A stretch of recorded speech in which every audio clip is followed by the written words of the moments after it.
I went into day 2 undefeated, which was really something. That's a great feeling. Great feeling. I was good. And everyone was like, what is happening?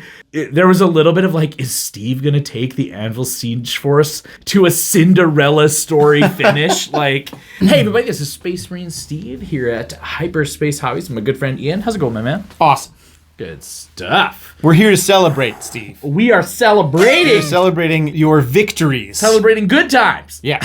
The good times. Channel the Funky Bunch. Before we celebrate, if you want to continue to celebrate with us, please like and subscribe. Ooh. Celebrate with us. Why? Because I went 4-1 at a GT with an Imperial Fists Anvil Siege Force. It's the summer of Steve. Woo! Anvil Siege Force 4-1. How did it feel? How confused were your opponents when they saw Anvil Siege Force, and then how confused were they at the end when they realized you beat them? They were really, really confused. Like my first opponent was like, "Oh, is this like a Gladius?" And I was like, "No."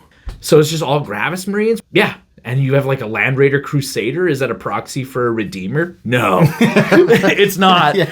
And they were like, WYSIWYG. It's WYSIWYG. It's WYSIWYG. I had like 5 phenomenal games over the course of the tournament. Mm-hmm. A lot of them were very close. Like my second opponent was like a very strong player with a really good like tournament winning NID list. Mm-hmm. Like it was like the John Lennon, good NID list. And he just couldn't take the objectives from me. Like that's what the list does. So in the list, I have Tor Garadon, a captain in Gravis armor, and he's got the Architect of War enhancement that gives him and his unit ignores cover, an Apothecary Biologist, a Stoic Defender, and what that means is their unit has a Feel No Pain of a 6-up, and they can never be brought below OC1. I've got 1 10-man brick of Heavy Intercessors, and then 2 5-man squads of Heavy Intercessors, 2 units of Eradicators, 2 units of Plasma Inceptors, a Land Raider Crusader, a 6-man pack of Aggressors, all with Boltstorm Gauntlets, a Repulsor Executioner with a Macroplasma Incinerator on top, Predator, and the Predator's got the auto cannon, las cannons on the side, and that is the list. The Anvil Siege Force, what it does, if you don't know, is it gives all of your guns heavy. Right. And heavy says that if you ever stand still, and when you shoot that turn, you get +1 to hit, which is great. If you already have heavy and you shoot while standing still, additionally, you get +1 to wound. Which is insanely good on those Heavy Intercessors. Yeah. Because they all have assault and heavy. Yeah, which is phenomenal. It's so much firepower coming out of them. Yeah. And most of your units have ignores cover with Tor and that Architect of War. Architect of War, yeah. So ignores cover with +1 to wound, and it's already strength 5. Yeah. It's a 30-inch range. It's really good. It's awesome. It's a lot of firepower. Yeah. So and consistent. Yeah, but more so, the thing is like when you look at this attachment, and I know I looked at this attachment the same way all the time, was you read it and you go, I guess I have to put in as many heavy weapons as possible. I guess I have to do this thing. Yes. And then I have to stand still. The detachment is like almost a trap in a way, because you want to spend most of your game standing still, which is a really good way to lose the game. Yeah. You need positioning first to then take advantage of the detachment rule, which is a super strong detachment rule, but sort of doesn't really come online until like turn 2 if you've positioned well and you got lucky with some advanced rolls. Or if your opponent just is blitzing directly at you, you might be able to take advantage of it early. But most of the time, it doesn't really come online till like turn 2, 3, 4, 5. It's not objectively amazing. Like when you read some other detachment rules, like Gladius, for example, having the flexibility to be like, oh, I fall back and charge and shoot, or I advance and charge, or I advance and shoot. And I get to pick at the beginning of my turn. It almost forces you, Gladius almost forces you to play a good game, because you're going to want to go, oh, I have a full turn of advance and charge. Like, well, now I can get onto these objectives. It like gives you an avenue to play the game in many different ways. Yeah. Where the Anvil Siege Force is just like, hey, you should stand still, which you don't actually want to do all game. No, you don't. Right? And something that I have found, where when I play my Gladius list, my Ultramarines list, I really like it, and it's good, and it's won me lots of games. But the thing that I find so funny about how this actually changed my whole perspective on how the Codex plays, because in Gladius, I've always finding myself like oath of momenting the strongest thing that I need to kill. Yeah. The whole army tries to kill that, and that's what happens, right? Where in this, because if I actually do stand still with half my army, they hit on 2s. I actually don't need oath. Right. Right. And so what started to happen is like I started really having to think hard about like, what am I going to actually oath? And do I actually have to oath? Well, it gives you a reason to choose some of the stratagems that are really strong to amplify sustained hits on 5s. Totally. So what is that one called? Battle Drill Recall. Battle Drill Recall. Yeah, it was really good. Yeah, if you stand still, you get sustained on 5s. Yeah, sustains on 5s, which means you can kind of choose something that you potentially don't want to be your oath target at a first glance, and then make some really heavy weapons that stood still, hammer something. Absolutely. Which is awesome. And so like the detachment bonus is a bit of a trap, and what you're saying is choose board control first before you go for the detachment bonus. The whole heavy thing, like exactly what you said is 100% true there. Positioning matters first. Put those like big vehicles onto objectives, put bodies onto objectives, and once you're on those objectives, hang out. Yeah. Right? And then start standing still. And once you start standing still, then like your opponent goes like, "Oh no, like he's shooting so hard, like I can't get to those objectives now because it's all there." And with heavy intercessors, being on objectives is like where they start to that's their special sauce. Exactly. And then the great thing about this is it lets you play the true strength of the detachment, which are the stratagems. Yes, the stratagems are insanely good, especially 2 of them. Yeah, 2 in particular. So the first one, rigid discipline, and I used it all of the time. And what it does is it allows you at the end of any fight phase, you make a fallback move up to 6 inches, and then what takes place is it checks, and you either have to be like within your deployment zone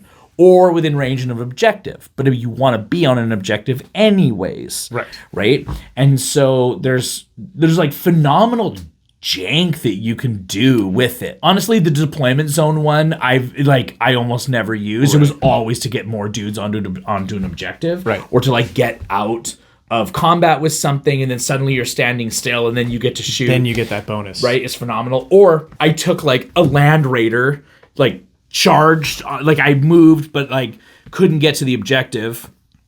Something was over here, and nothing was on the objective, and I was like, all right, well, I'll move up. I charge the thing, we fight. At the end of my fight phase, I fall back onto this objective. Extend battle lines, that gets you. Right? That gets you so much like positioning. Yeah, it's you crazy. can get reckless with charges if you know you're gonna like just survive. move. Like, I'm just gonna charge that like orc truck. Who cares? Doesn't matter. And I I'm can gonna move out. back up and steal the objective off of those Gretchen or whatever. Phenomenal, right? It's such a cool strat. You get more dudes onto objectives, more stuff onto objectives, more OC onto objectives. And it definitely benefits running up a transport full of big bad guys and then letting your opponent charge it. You're like, okay, I don't really care. Doesn't matter. And then you back out of combat. Yeah. Then you move.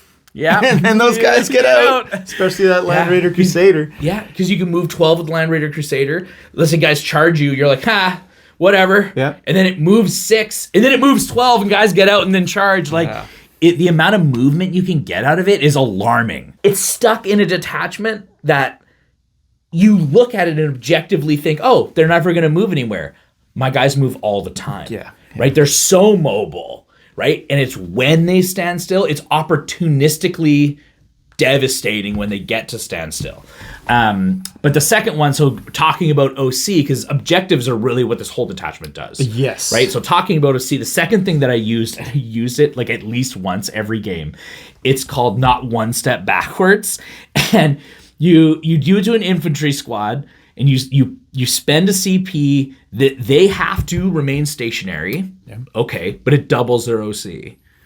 And so what happens... That's a command phase, right? Yeah. So you can pretty comfortably steal away objectives. Yeah. And so there was literally times where I was like, oh, I'm about to score, right? And at the end of their fight phase, I back out a unit, like the Land Raider, for example, onto an objective, stealing it from a guy that was on it. And then I had 2 heavy intercessors sitting on an objective. And I was like, okay, the Land Raider moves over, seals the objective at the end of your turn. My turn, I double the OC of these 2 heavy intercessors. And what you thought was going to be a 5-point turn for me was a 15-point turn for me. Nice. And suddenly they're crapping their pants because I just leapt 10 points forward. And that's like the epitome of CP for VP, because those 2 things get you primary. It's crazy. They crush primary. Yeah. Because it's so mobile, and the trickiness of being like, if I just do this, if I get lucky, I'll beat you out in OC. And then you just go, no. You won't. No, you don't get any OC. It's just so crushing. It is the most hilarious thing ever when you do it on an Apothecary Biologist and he goes from OC 9 to OC 18. That is a joke. It's so funny. So good. It happened. He was like, oh yeah, I've got like OC 11. And I was like, okay. And it was like 1 aggressor and the captain and it. And I was like, okay, I've got OC 9, 10, 11. He's got OC like 12 or 13. And I was like, 20. Yeah. OC 20. It makes that guy extra hilarious. And he was like, are you for real? I was like, yeah.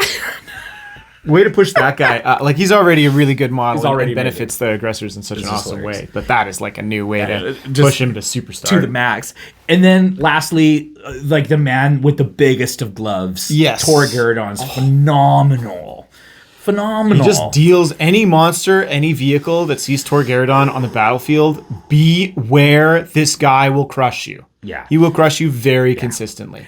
And it's because his attack, so any attack he makes is +2 strength, +2 AP, and +2 damage whenever it attacks a monster vehicle fortification, right? Phenomenal. And he has a little mastercrafted grav gun or an artificer grav gun, which or whatever. Also gets those bonuses. Which also gets those bonuses. And so, like, probably the best example was he like moved out of a ruin, double tapped with the grav gun into a venom crawler, and lifted the venom crawler because he was like, blap, blap, hits on 2s, wounds on 2s because it's a vehicle, AP -3, he failed both of his invul saves, and then just did 8 damage. 4 damage a shot at that point. Then 8, lifts the vehicle, then charges, and he gets 5 attacks, hitting on 2s, and he then goes to strength 14, AP 4 damage, and he just lifted a second venom crawler and ripped it apart.